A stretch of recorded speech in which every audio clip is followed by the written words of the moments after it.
What up? What's happening? Play my seal. Play my song.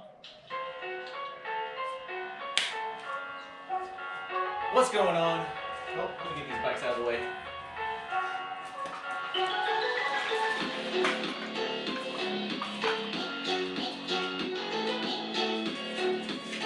So, today,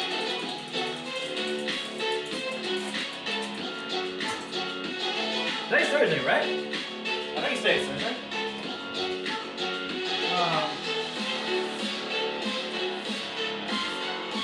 We can talk about anything and everything today.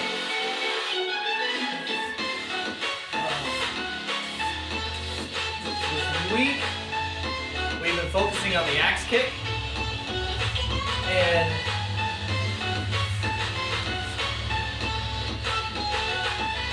to tell you the truth, I didn't used to use it a lot. I always felt like I was always the short one because I was always the shorter opponent in almost every matchup I've ever had. Very, very, very rare do I actually ever fight anybody my size. That comes tournament setting, that comes grappling tournaments, taekwondo tournaments. Very, very, very rare that I get to be either the bigger or taller opponent, or both. So the axe kick really wasn't that useful for me until I finally figured out a way to either manipulate my opponent into walking into an axe kick, or realizing that I don't have to stay on the ground. Once I learned how to throw a jump axe kick, that's when everything changed. And it was weird because when I started throwing jump kicks and jump spin kicks, I realized the axe kick actually complemented that kind of fighting, and really it started shaping who I was as a competitor and who I was as a fighter. So we'll talk a little bit about that today after we get our warm-ups in, and I can tell you the stories that kind of shapes what I do, and why I throw the things I do, and what I do, or why I throw the things I throw, and why I became, I guess, how I became the striker I am today. So that's what we're working on today. Welcome everybody that's coming in. I'm actually relatively on time for once. It was weird. So today, I think we're doing a lot more talking than actually moving. We went pretty hard yesterday. We went pretty hard Tuesday. Even went harder than I thought we would on Monday. So today's going to be more of a rest day and more about strategy and theory. So if you're into that, stay tuned. Even if you're not into it, stay tuned anyway, because it's going to help every other aspect. But let's get into our warm-ups. Let me turn this down so y'all can hear me a little bit better. And we got 2 minutes on the clock for your jumping jacks. Feet together, hands to your sides, ready, and go.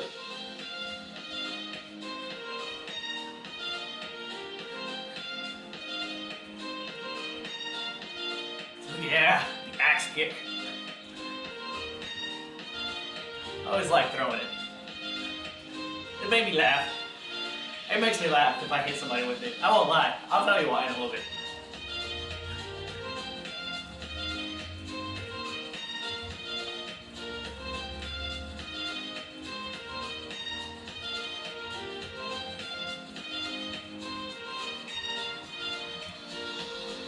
So how y'all doing today? Y'all managing still? I know we're in week, I don't know, 6, I feel like, in quarantine. So I have the last 2 videos. So Monday got uploaded. Tuesday and Wednesday are still having trouble uploading to YouTube right now. They're still going. They should be done tonight. But I started looking back at all the videos that I've posted on YouTube since we've started this. And holy crap, there's a lot. I didn't realize how many videos I've done already until I went back and looked at them. So if you missed a day or you want to go back, go to YouTube, look for this stupid title, and you can see all the ones that I've posted so far.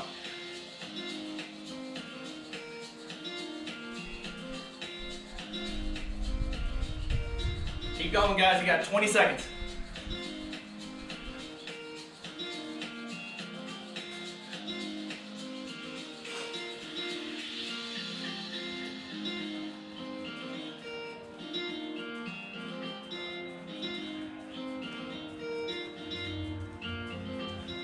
And time. Feet shoulder width apart.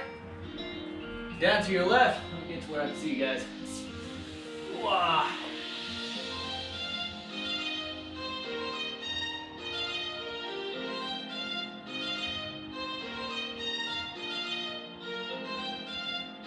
We'll do a quick stretch today.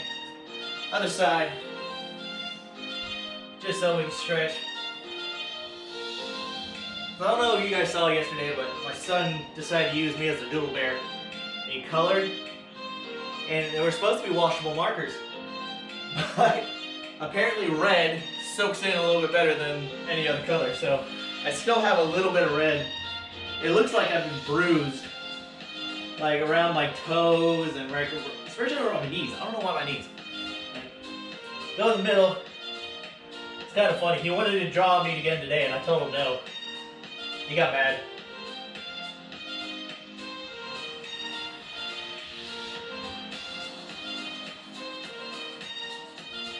Come up, feet together, and down.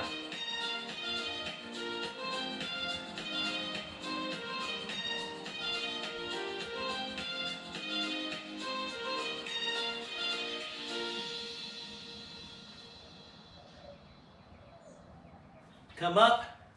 Have a seat on the floor and spread them. Oh.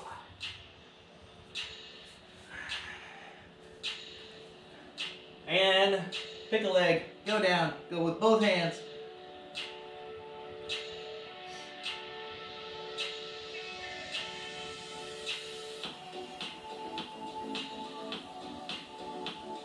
Other side.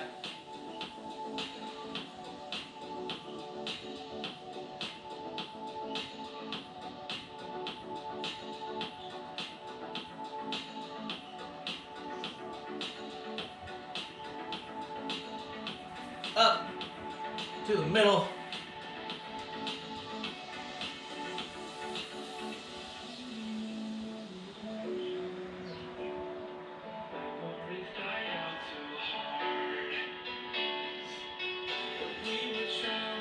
Come up, feet together, and down.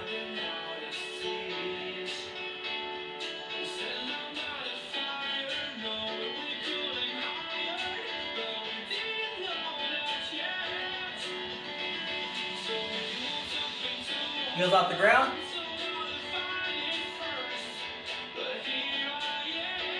Down and stretch.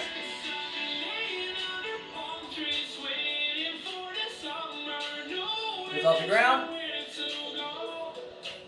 Down and stretch. One last time.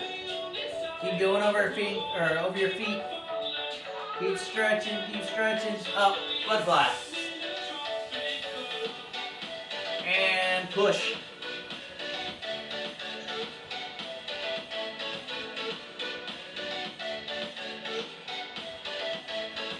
Relax. And push.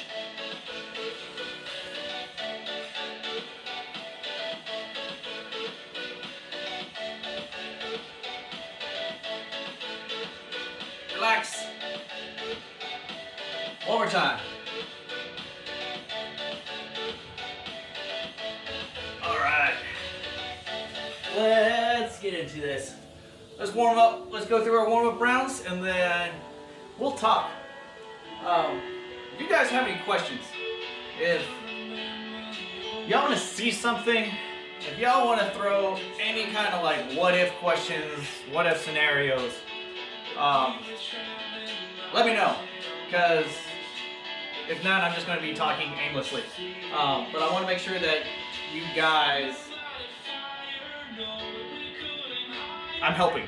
I want to make sure that I'm helping you guys, and I'm trying to make sure that I kind of stay on focus, because I know these Theory Thursdays, once I start talking, I kind of bounce, and there's no real like course of action as I'm talking. I just so if you have any questions, if you see something, or if you know, if you like this kick or you don't like this kick, let me know why.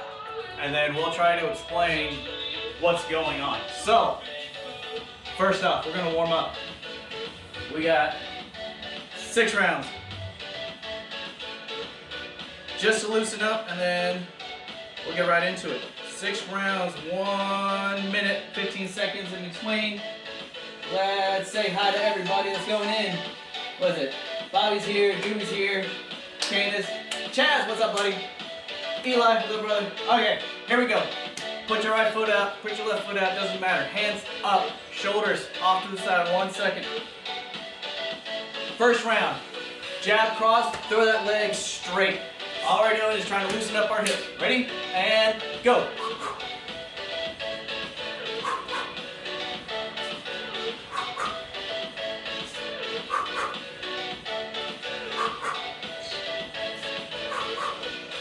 Just move, they don't have to be hard. I just want to make sure you twist, legs straight. You got 30 seconds.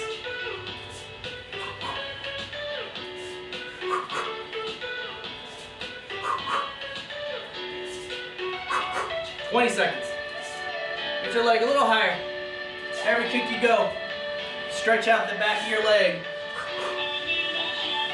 Loosen up, make sure you're breathing. 10 seconds.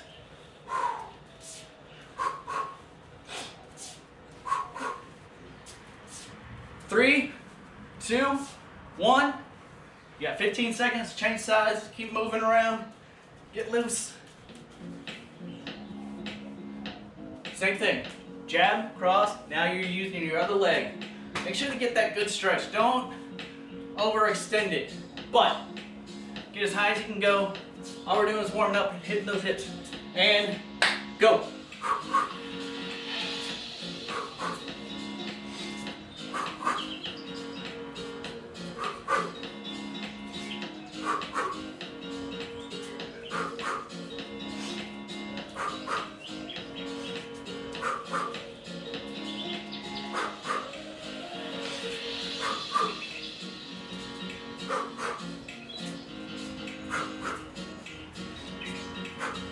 You got 20 seconds.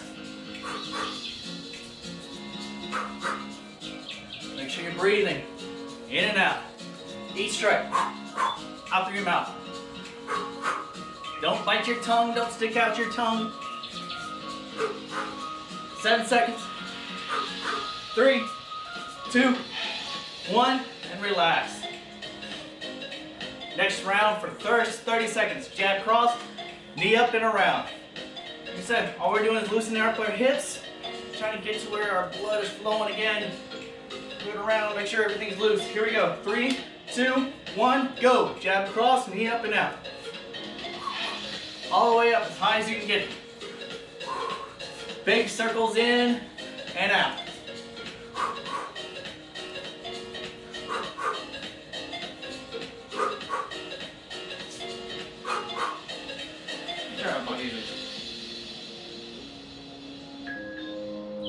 There we go.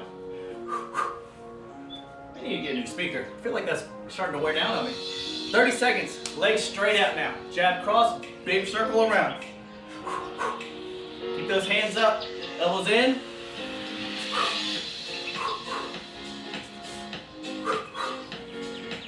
$15 seconds.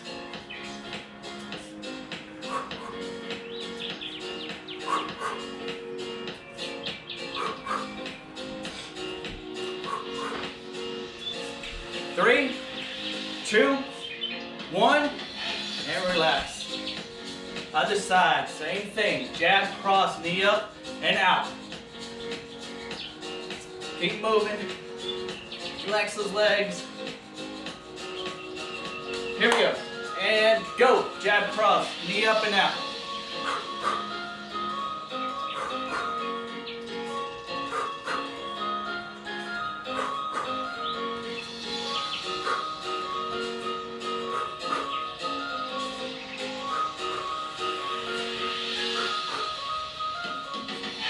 Ten seconds and we throw the leg out. And leg straight. Big circle. Open those hips.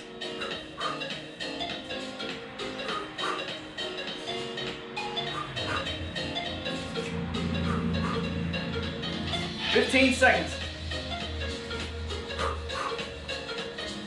Leg straight. Big circle. Out. My hip is popping every time. That's weird. Under 10. 3, 2, 1, and relax. Change sides again. Jab, cross. This back leg stays straight. Big circle in, big circle out. For first 30 seconds. Other 30 seconds, we'll change sides. Here we go. 3, 2, 1. Jab, cross. Leg in, leg out. Keep it straight. Again, we're just trying to get those hip muscles, those hip flexors warmed up.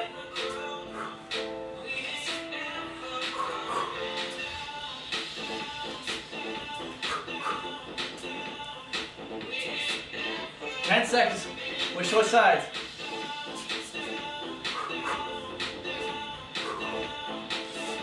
2, 1. Change sides.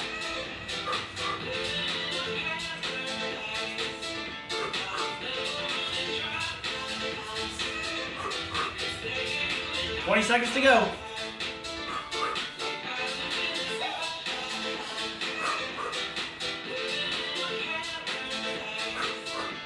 "10 seconds.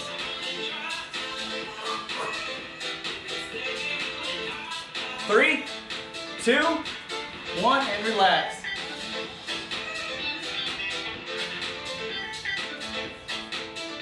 Last round, just follow me. We're just going to loosen everything else up. Feet squaring your back straight. 3, 2, 1. Roll your necks out.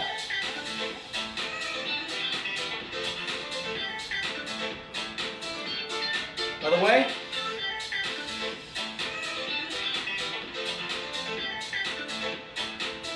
Shoulders.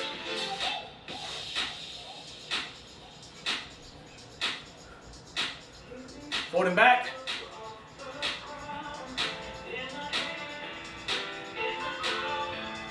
Hands on your hips. Roll them.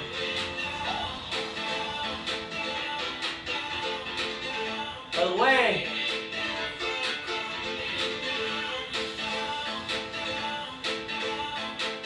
Knees together. Roll them.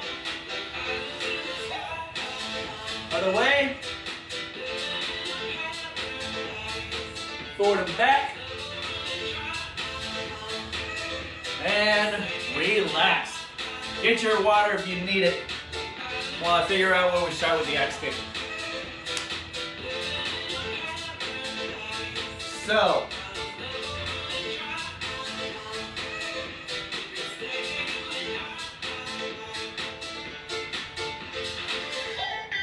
the axe kick is a fun kick. In traditional martial arts, at least in traditional Taekwondo, an axe kick is considered more relatively intermediate to advanced kick. Because you need flexibility to throw it. You need some kind of flexibility to throw it. You don't need it all the time, but you need to at least be able to bring your leg to face height for it to be really useful. Okay? Now here's the kicker. What I realized when I started throwing these kicks is that my face height compared to my opponent's face height matters. Because if I can't throw it to his face, then it makes it really hard to throw this kick.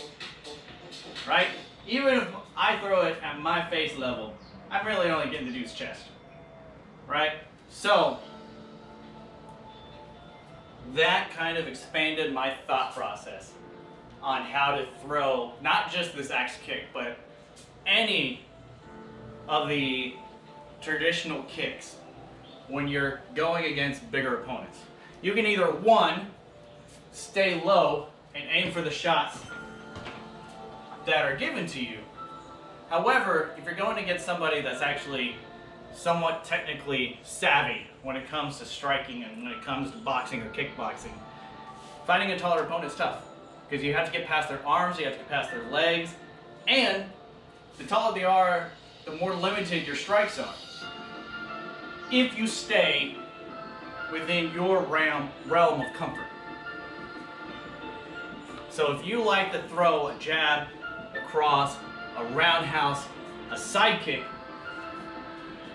that's pretty much the only target you get without reaching too far. If you can't get your leg up to his head, then that makes it a lot harder to do. If you like head kicks but you can't hit to the head, or can't kick to the head, then we have an issue. Okay? But I realized something at the tournament. I think I told this story on Monday. When it was the first time I was really knocked out with an axe kick. And after that fight, it opened my eyes to a lot of things. Because one, he was about my size, right? So the leg coming up wasn't the issue. What shocked me the most about that kick was one, how fast it came at me. And two,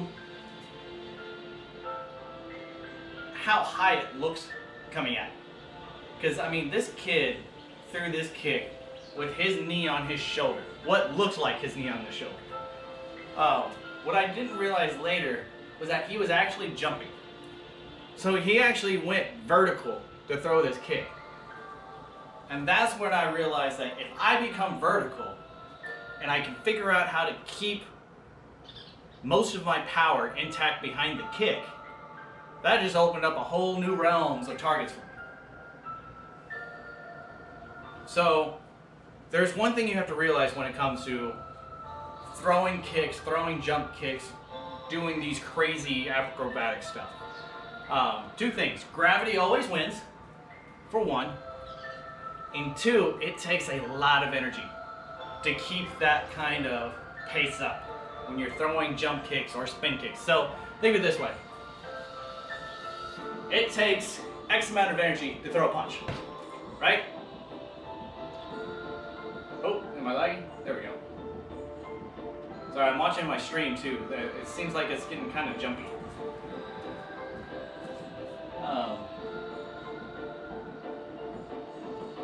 I don't know if that's my computer or is it actually my stream. Is everybody okay? There we go. Alright, so it takes X amount of power to throw, or X amount of energy to throw a punch, right? It takes 4 times the amount of energy to pick up your leg and kick. Okay? It takes another 4 times the energy to throw a spin kick. And then it takes even more energy, 4 times, to throw the jump kicks. Here. Broke off. So, you have to keep that in mind when you start going through these craziness and you start throwing those crazy kicks. Where's my screwdriver? I lost it. Is that you have to kind of know when and where. You can't just throw them all crazy like and expect to get results. Because what have we said before? Our techniques, the first one won't ever hit. Maybe. 9% of the time, it will not hit. Okay? Even the second technique, there's a greater chance of hitting, but it's still like 30-40%. You only really start getting successful hits when you start throwing the third or fourth technique. So where does that lead with these jump kicks and these jump spin kicks? Because it's very hard to throw a jump spin kick or a jump hook kick or any kind of jump kick as a third or fourth technique until you start figuring out the footwork. Footwork becomes key. So when you understand where your feet need to be to throw these certain kicks and where your body needs to be to throw these certain kicks, then they become significantly easier to throw and absolutely more devastating. Because there is a lot of power that you can generate from a jump kick or from a spin kick or a jump spin kick. And it's a lot harder to control those kind of kicks. So they're almost all or nothing, which can be good sometimes and can be bad for your partners, especially if you like it. But with this axe kick, it becomes one of those kicks where it's kind of hard to control, but if you land it, oh, it's music, absolute music. So that's kind of where we're at. So that's basically a broad overview of what I want to talk about today. Because really, when it comes to the axe kick, this advice for the axe kick can really be applied to any other kick. Because it's all about the footwork. And that's why it was the first thing that we worked on when I started doing these kind of drills and started doing these kind of videos. Literally, it's like 2 or 3 days of just footwork, foot placement. Where does your body need to be able to successfully defend yourself and attack somebody at the same time? That applies to jump kicks, that applies to spin kicks, that applies to punches, that applies to blocks. It's all about your footwork. A lot of times, if your footwork is right and your footwork's better than your opponent's, you don't have to block because you won't actually be there for when they try to strike. So that's where we're at today. So with this axe kick, let's lower it down a bit. Let's get you. Nope. Where are you? There we go. Put you here. So with the axe kick, I want to make sure that my feet don't get tangled up. I don't want to be here. I especially don't want to be here. Okay? I don't want to be in line with the guy either. I don't want to be straight on. I want to be off at an angle. Every time, I want to be off at an angle. That's with almost every other kick, too. If I want to throw a kick, there's advantages and disadvantages of being straight on the guy. I feel like there's more disadvantages than advantages. Because if I'm straight on with the guy, he has equal amount of chance to come and hit me back. But if I'm off center from the guy and I'm offline of the guy, when I strike, he has to reset to my angle to be able to hit. Because now he's in front of me, but I am not in front of him. So when it comes to this axe kick, I want to be off at an angle here. That way I can come down on the collarbone this way. Or I can come and actually hit the face and then turn the head. Okay? So if I'm at an angle here and I go over the shoulder, over the arm, and at the face, I can slap that cheek.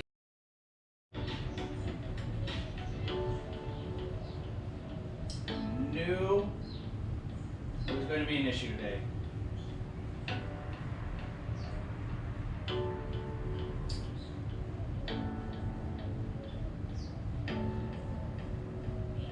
Let's try this again.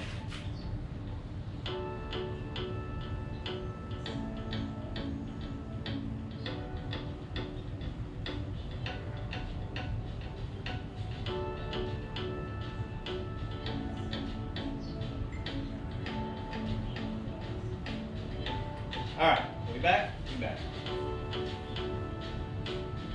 So, Give a second for everybody to come back in. Sorry about that. Camera just shut down. I knew I was watching the signal on the stream. It was kind of fluctuating, so I kind of figured it was going to cut out.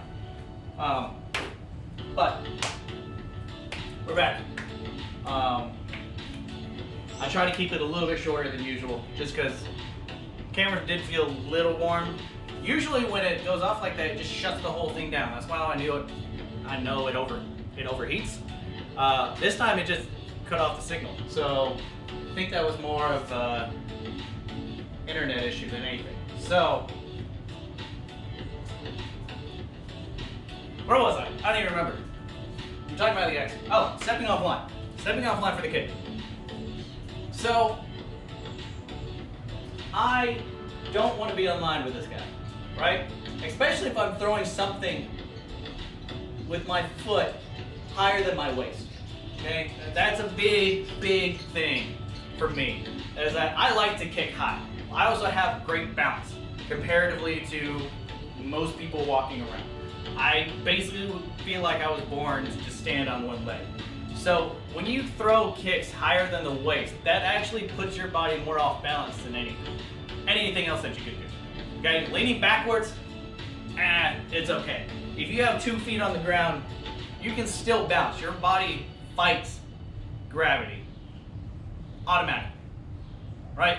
When you start putting your foot in the air and it starts to go higher than your waist, your body has half the muscles to keep your body upright and off the ground, and it makes a lot of micro adjustments doing that. So when you throw in the fact that if you're throwing a kick at somebody and they try to block it, or if they push it out of the way, or they grab it and start yanking you around, they're more likely to throw you when they're upright and with your foot higher than your waist than any other way. Okay? So, yeah, Adams, especially if they're 6'5". Yeah, it's not cool. So, you have to remember that your footwork keeps you away from that, keeps you safe from them being able to grab you, block you, trying to yank you off balance any other time. Because if I have to adjust to his line, or my opponent's line, now I'm all twisted up, unless I can try to take a step out. But even then, I'm still taking the time to adjust my body first while this kick is coming at me. So footwork becomes key. If I'm here and my opponent is right here, Bob, hi Bob, I want to be off his line, throw over his arm, throw over his shoulder to be able to connect to the face. Look how close I am. Any other kick may actually jam myself up here, okay?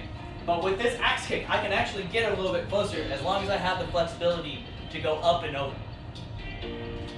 Here. Front kicks, jammed. Roundhouse, I miss. Side kick, jammed. Right? Crescent kick and axe kick, I can hit. Because it's coming over the shoulder and I'm trying to just rake the face. So then it becomes more of a slap. Okay? So when I slap, I want to turn the head. But I want to do it with my foot. So I'm here, hands up, step off to the side, I'm off at a 45-degree angle with my back foot. Coming close to my target here. I don't want to go too far out because then I'll miss. Okay? I want to go close, in, then up and over. So my axe kick doesn't come straight up and down. Here, it makes that half crescent and then comes down at an angle. This way. That way, I can get as much of that chin and cheek and maybe eyeball as I can to turn that head. So, footwork is key. If I'm using my back leg, if I want to set up with the jabs or try to touch the gloves here, I set up with my back leg by going the other way with my front foot. This way. So as I come over, I'm going over the shoulder, I'm going over the hands, and I'm hooking and turning that face the other way. But I'm still at an angle here. I'm still getting close to come up and over. Okay, so with my back leg, I'm going to try to do it this side because my right leg's still kind of sore. I don't know why. But, so I'm here, I take a step to the inside. I grab and block whatever hands that I need to grab. Shove them down, keep one hand up. Don't shove with both hands, because you're using both hands to take away one of their weapons when they have another weapon free. Use one hand, block yourself, come up and over. And it's all about foot play. If I'm too far away, it won't work. Okay? If I'm too far away with the crescent kick or an axe kick, I can still with the front kick. Or I can still come in the side kick. Because that way I'm still in range. The crescent kick and axe kicks, I gotta be closer. And that gives them a false sense of security. Because the closer you are, the less likely you have. Because those are the only two weapons you really have when you're this close to somebody within striking and punching distance. Every other kick is really, it's very hard to do. Okay? And there's not much power when you get this close. Here. So, when you get this close, this becomes more of a psychological kick. Because now I'm still showing you that I can kick you in the head when I'm a foot away from you. And that I'm dangerous at every angle. Okay? I can hit you when I'm close with my feet, I can hit you far with my feet. What's going to be that person's answer? So when I do it, depends on the tournament.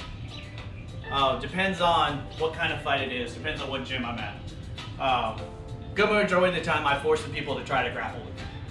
If I can kick somebody away from me, and I can keep them away from my foot, eventually they get frustrated and just charge through. And depending on if I like the person or not, I can either keep hitting them and keep hitting them harder and harder so they respect the kick and start to not charge in as hard or not come in as much because they know they're going to get kicked. Or they bully through and we go to the ground. And I don't know why my Facebook is not working. Let's go this way. So, there we go. So, it's a big difference. And it's a big difference when you kick, especially if you're doing it in a sparring session. This axe kick is a real big motivator to not be close. Okay? Good majority of the people that I spar now, they won't let me get this close anymore. They don't like it. They don't like my front kick. They don't like my roundhouse. They especially don't like my side kick. So they try to get closer. They try to get into that zone where they think they're safe. Now we have hands. Okay? I'll admit, I'm not the greatest boxer. Just not. I can box better than average. Average Joe. I'm not an average boxer by any means. I'm below average boxer. Average Joe, much better. Actual boxer, much lower. However, if you allow me to kick in this range, I can still kick. Because I can use those crescent kicks or I can use those axe kicks in this range of punching range. So people get frustrated. People don't like it. And it's a very big key, very big weapon to have is the psychological weapon. Because now you're not messing with somebody's body. You're not controlling somebody's body. You're messing with their psyche. Because then you have to they start thinking, well, if he can hit me in the face this close, and I'm giving him free shots, because anytime I try to throw those kicks, I'm dragging a hand down. I'm making sure my target is open. This way. Grab the hand, and I come over. It makes a big issue. So now they don't want to come close. If they want to come close, we're going to the ground. That's why I started going to jiu-jitsu. That's why I started in Waco. My jiu-jitsu game started because I got tackled at work. And I didn't like it. I didn't like that feeling. And it took a couple of guys to get the dude off me, but I didn't like it. I didn't like the fact that I couldn't do anything on the ground. All my confidence that I had in my fighting career was gone. So that actually happened when I was at Pecos maybe? I can't remember if it was actually in Waco or not. But in any case, I didn't like that feeling. I didn't like the feeling of me tackling somebody not understanding past what they taught us at work, which wasn't a lot. So I started going to jiu-jitsu and hated it. Absolutely hated jiu-jitsu. I was probably the longest white belt of any white belt that I know. I think I had mine for almost 3 years. Mainly because I was quitting, because I was just so frustrated about it. I would go for about 6 months at a time, and then I'd hit a wall, and then I'd quit. And then I'm like, I gotta go back, because I was feeling fat. It's basically what made me go back. And I didn't like it. I loved kickboxing there. Because there was a lot of good cage fighters there. But it was the same issue. If I started tagging people in the face, they didn't like it, so they'd take me to the ground because they knew I sucked on the ground, and I hated it. So it took a while for me to get used to going to the ground, and thankfully I feel a lot more comfortable now than I did. When was that? 2012, 2013, maybe less, earlier. Because of the great instructors I've had, between Chris Spicer, going out to San Diego with Johnny Medina, coming here and finding Ben Lozano, those guys made me comfortable. But what made me laugh was even at these gyms and at these places, that frustration I could make almost anybody do. It didn't matter the size, because I could throw the kick at any angle because of my footwork. And I could make sure that they hit because of my footwork. Wherever I was, a kick could throw, or I could throw a kick and it would land because I knew the timing, the distance, and the angle. So once you get somebody that frustrated, especially if it's in a kickboxing tournament or if it's in a taekwondo tournament, some kind of stand-up fighting, that's it, you got it. When you start going to MMA, you start doing cage fighting, then it takes on a whole new route that hopefully these videos will cover one day. But what it comes down to it is really you get into their psyche by doing things they didn't think were possible. It's not normal to throw a kick when you're 1 foot away from the guy. It's not normal to get hit in the face with a foot when you're a foot away from the guy. So if you use that kind of thought to your advantage, now you can actually start throwing on the crazy kicks.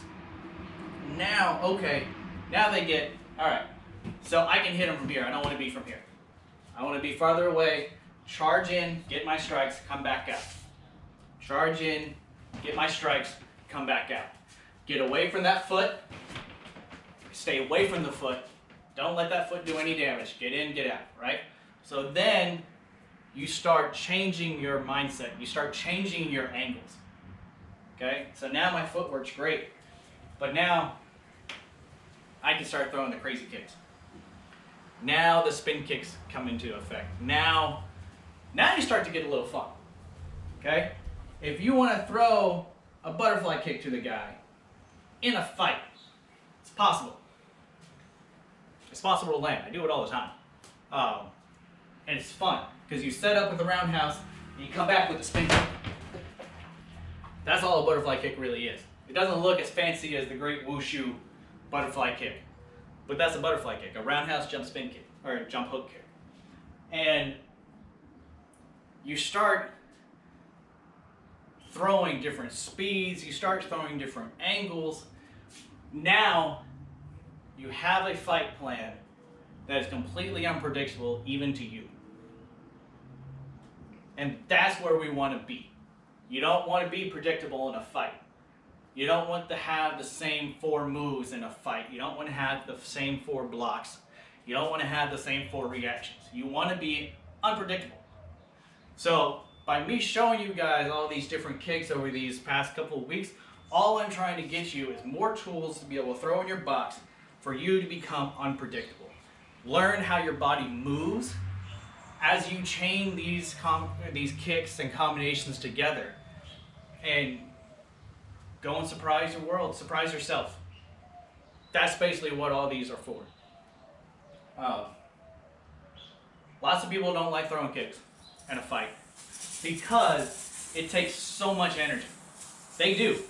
Being able to jump around and kick and punch and not get hit, that takes a lot of energy, which brings me back to my 4 pillars. Cardio, or timing, distance, angle, and your cardio.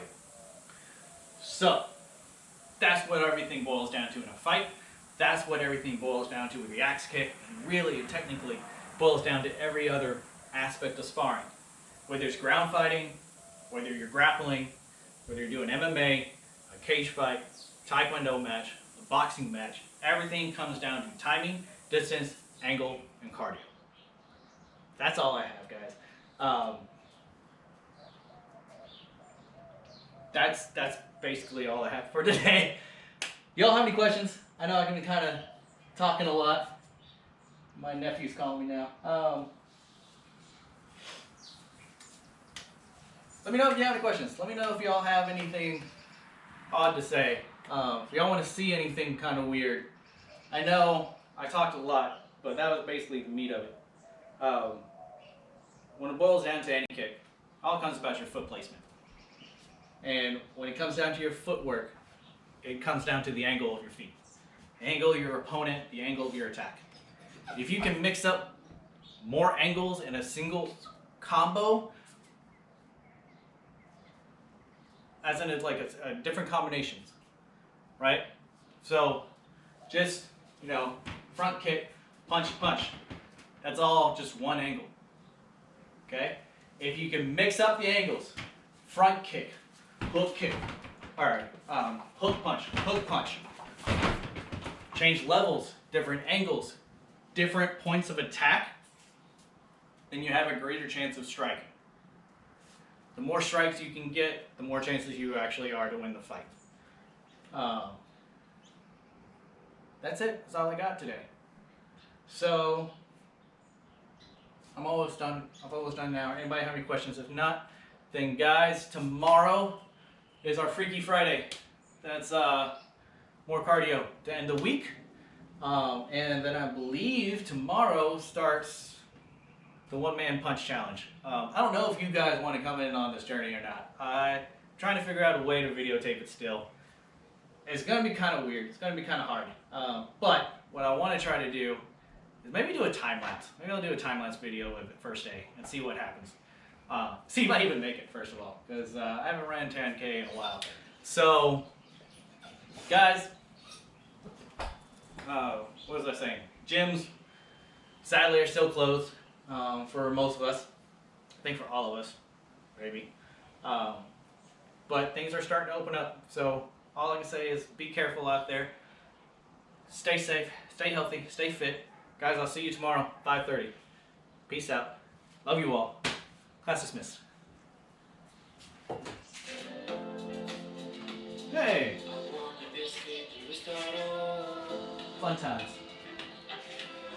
I will see you guys tomorrow. Peace.